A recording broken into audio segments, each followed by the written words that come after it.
गुरुजी, आपका ये विपश्यना केंद्र है और बहुत से मैंने देखा है, काफ़ी संख्या में यहाँ पर आए हैं साधक जिन्होंने अटेंड किया आपके शिविर को।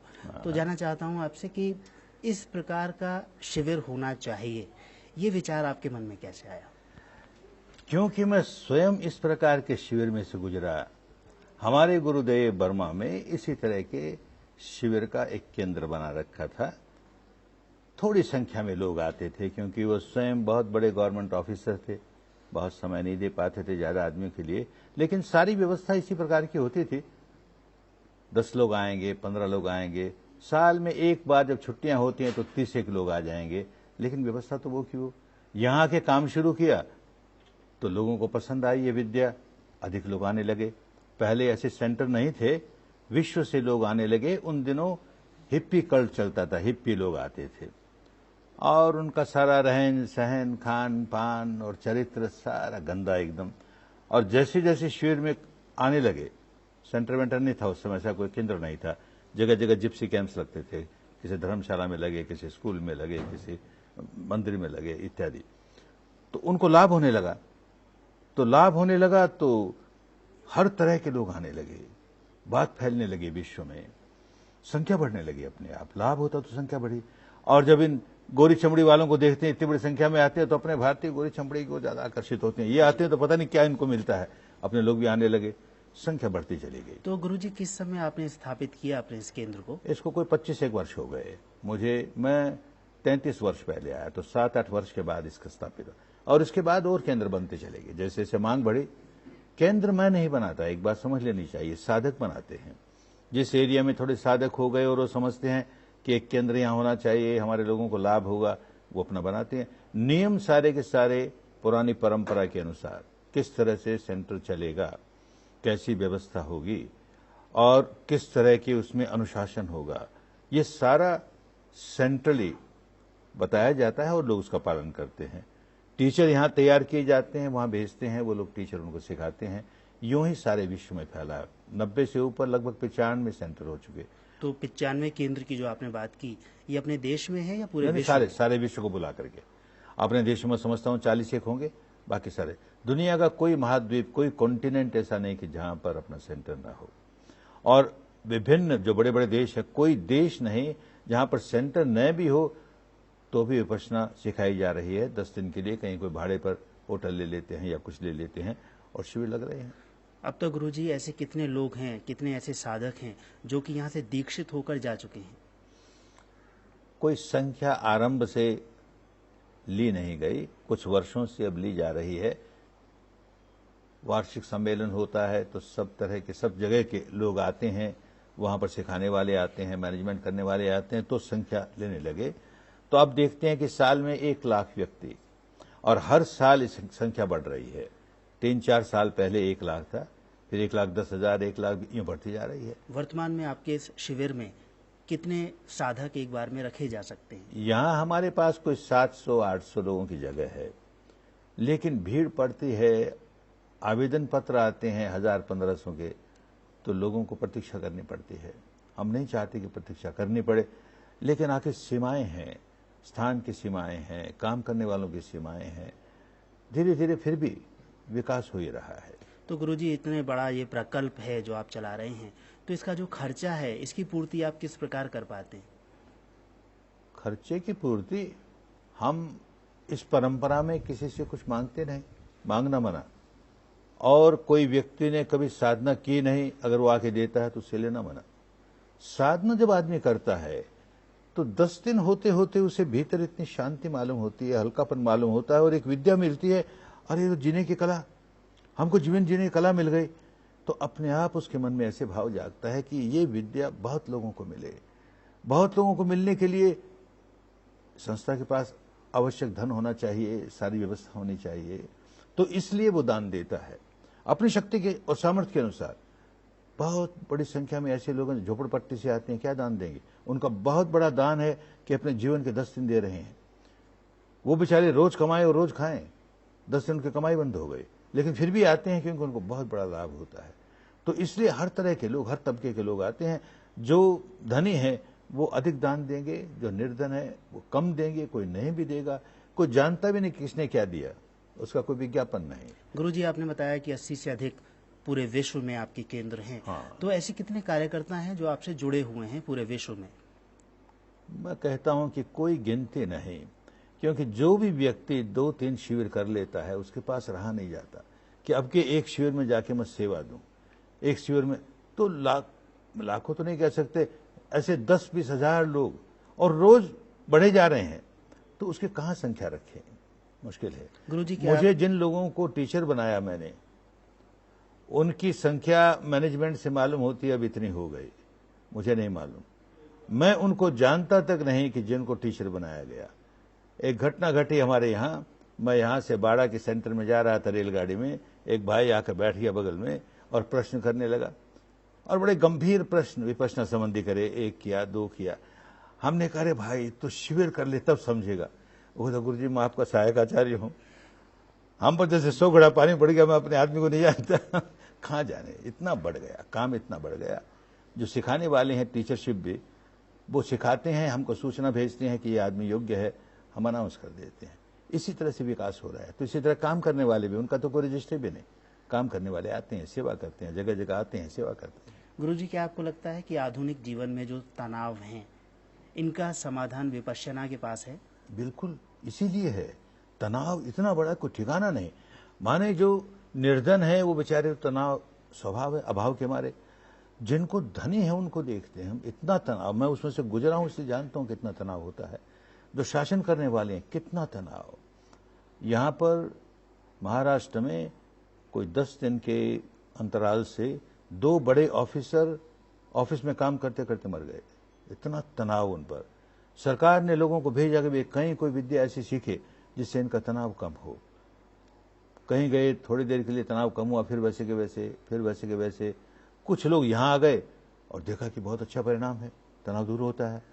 तो ऐसा जिस व्यक्ति पर जितनी बड़ी जिम्मेदारी है उस पर इतना बड़ा तनाव है और निकालने की व्यवस्था है।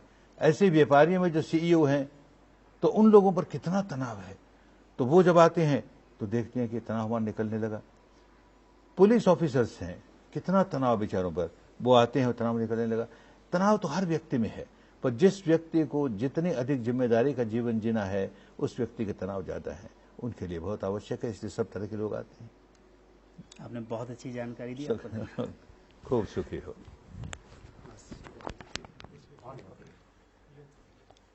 गुरुजी, मैं ये पूछना चाहता हूँ कि विपश्यना क्या है?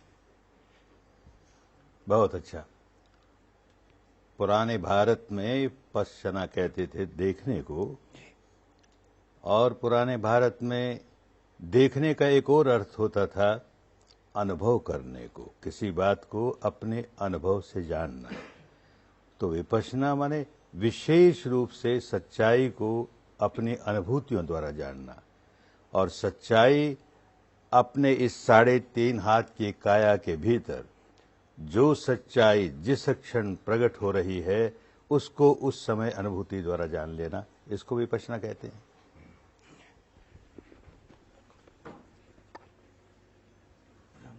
सुखी हो। हाँ, मेरा नाम है परेश गुजराती। मैं ये पूछना चाहता हूँ कि विपश्यना पद्धति अन्य पद्धति से कैसे भिन्न है? भिन्न तो अवश्य है, लेकिन इस भिन्नता को हम ये रूप न दे दें कि किसी अन्य पद्धति की निंदा करें और इसकी प्रशंसा करें, तो गलत बात हो गई। भिन्नता अगर है तो यही कि जिस सच्चाई को हमें अनुभूति से जानना है उसे हम केवल बुद्धि विलास का विषय बना लें, उसी सच्चाई को केवल चिंतन का विषय बना लें, अंधविश्वास का विषय बना लें, तो विपश्यना जो भिन्न हो गई। वो भी साधनाएं हैं, होता ही है। यहां तो प्रति क्षण सजग रहना है, और जो सच्चाई अपनी अनुभूति पर उतर रही है इस क्षण बस उसी को महत्व देना है। सुखी हो।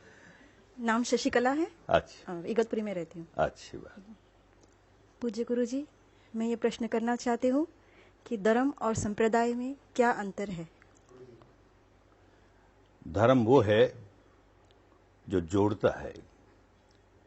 किसी समय संप्रदाय भी जोड़ने का काम करता था, संप्रदाय शब्द का अर्थ होता है वो जो समता प्रदान करे, पर दुर्भाग्य हुआ अब तो विषमता प्रदान करने लगा। जो तोड़ता है आज की भाषा में वो संप्रदाय है, जो जोड़ता है वो धर्म है, जो सार्वजनीन है, सबका है, वो धर्म है, जो अलग अलग लोगों का है वो संप्रदाय है। नाम निशान मानसिंह का, औरंगाबाद से आया हूँ। बुद्ध को वैज्ञानिक क्यों कहते हैं? बुद्ध को वैज्ञानिक इसलिए कहते हैं कि वो वैज्ञानिक था। जो वैज्ञानिक है उसको वैज्ञानिक ही कहेंगे, और क्या कहेंगे। वैज्ञानिक क्या करता है? सच्चाई की खोज करता है। सच्चाई तो है अपनी जगह, वो उसकी खोज करता है। जो बातें हमें नहीं मालूम, लोगों को नहीं मालूम, उसको वो खोज करके हमारे सामने रखता है। वैज्ञानिक आज के युग में जो भौतिक संसार है इसके बारे में खोज करता है। कहीं कहीं थोड़ा मानसिक बातों के लिए भी खोज होता है। इस व्यक्ति ने खोज तो बहुत की, लेकिन लोगों के सामने वो सच्चाइयां रखी जो बिल्कुल प्रासंगिक हैं, हमसे संबंध रखने वाली हैं। हम व्याकुल होते हैं, ये सच्चाई है। क्यों होते हैं, ये इसने खोज निकाला। हम व्याकुल हो जाते हैं, अब इससे दूर कैसे हों? तो जो कारण हमारी बीमारी का था, व्याकुलता की बीमारी का, वो दूर कैसे करे, ये खोज निकाला। महान वैज्ञानिक था। प्रदीप राठी, इगतपुरी। हमें विपश्यना ही क्यों करनी चाहिए? क्योंकि भारत में विभिन्न प्रकार की विधियां है। हम नहीं कहते कि भारत की विभिन्न प्रकार की विधियां बंद हो जाए, जिसको जो अनुकूल लगे सो करे, लेकिन समझे कि कौन सी चीज उसके लिए अधिक लाभदायक है। तो करके देखे और लगे कि इससे तो अधिक लाभ मिलता है तो इसको करे। ये अंधविश्वास नहीं है, ये तो सच्चाई का दर्शन कराती है, इसे करे। ये किसी को एक संप्रदाय में नहीं बांधती, इसलिए इसे करे। ये अभी आशु फलदायिनी है, अभी का अभी अपना परिणाम देती है, अच्छा परिणाम देती है, इसलिए करे। लेकिन हर व्यक्ति स्वयं अनुभव करके तब करे, अंधविश्वास से नहीं। मीना संजय, धम्मगिरी, इगतपुरी। मैं ये पूछना चाहती हूँ कि विपश्यना का समाज में क्या उपयोग है? स्वस्थ रहने का क्या उपयोग होता है? शरीर से आदमी बीमार रहे और समाज के सारे लोग बीमार हैं, तो ये कैसा समाज होगा? ठीक इसी प्रकार मन से स्वस्थ रहना बहुत आवश्यक है। अगर सारे लोग मन से अस्वस्थ हैं तो वह समाज अस्वस्थ हो जाएगा। ये मन को स्वस्थ बनाने की विद्या है, इसलिए समाज के लिए बहुत आवश्यक है। सुखी हो। गुरुजी, मेरा नाम योगेश गांधी है, मैं बम्बई से आया हूँ। बहुत अच्छा। मेरा सवाल है, आतंकवाद के इस समय में विपश्यना कैसे सहायक बन सकती है? बहुत सामयिक प्रश्न है। आतंकवाद से जो भय पैदा होता है, लोग डरते रहते हैं, क्या हो जाएगा, मुझे क्या हो जाएगा, मेरे परिवार को क्या हो जाएगा, मेरे देश को क्या हो जाएगा। इस भय से आतंकवादियों को प्रोत्साहन मिलता है। वो लोगों को भयभीत करके अपने मन की बात मनवाना चाहते हैं, और हम भयभीत हो गए तो उनका काम बन गया। विपश्यना निर्भय बनाती है। किसी अवस्था में भय ना आए हमारे सामने, हम सामना करेंगे, सरकार निर्भीक होकर सामना करेगी और लोग भी निर्भीक होकर सामना करेंगे। भय नजदीक नहीं आएगा।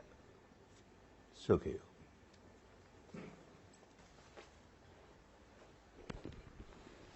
मेरा नाम शंकर राव देवरे है, मैं दुलिया से आया हूँ। बहुत अच्छा।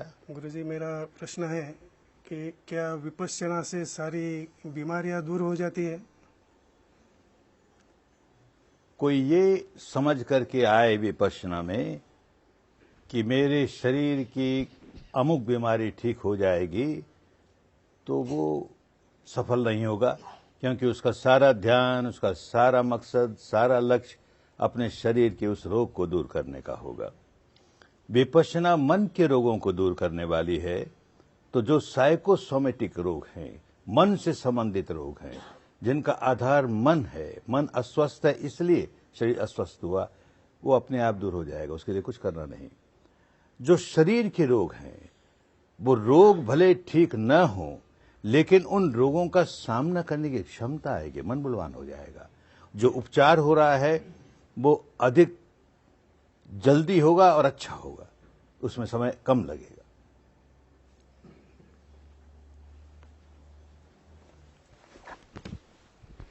मैं नंद कुमार डोंगरे नागपुर से आया हूँ। अच्छी बात। आज पूरे विश्व में भ्रष्टाचार व्याप्त है।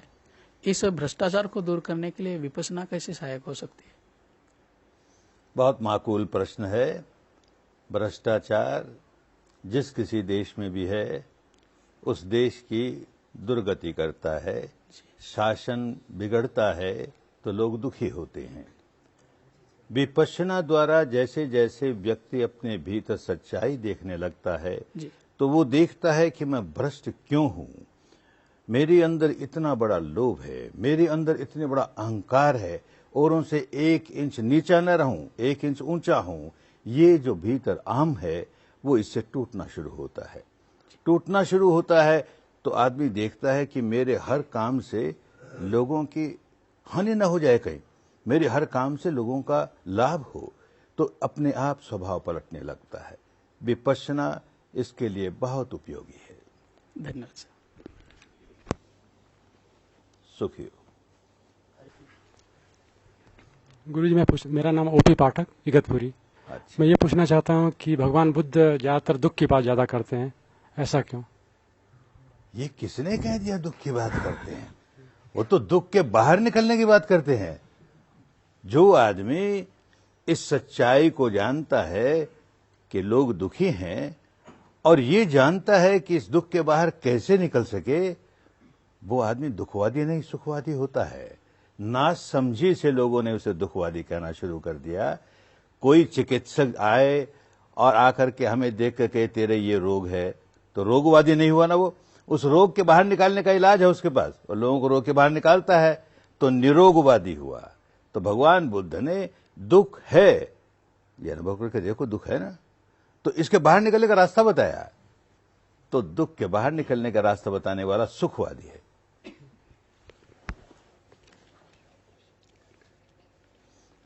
आओ।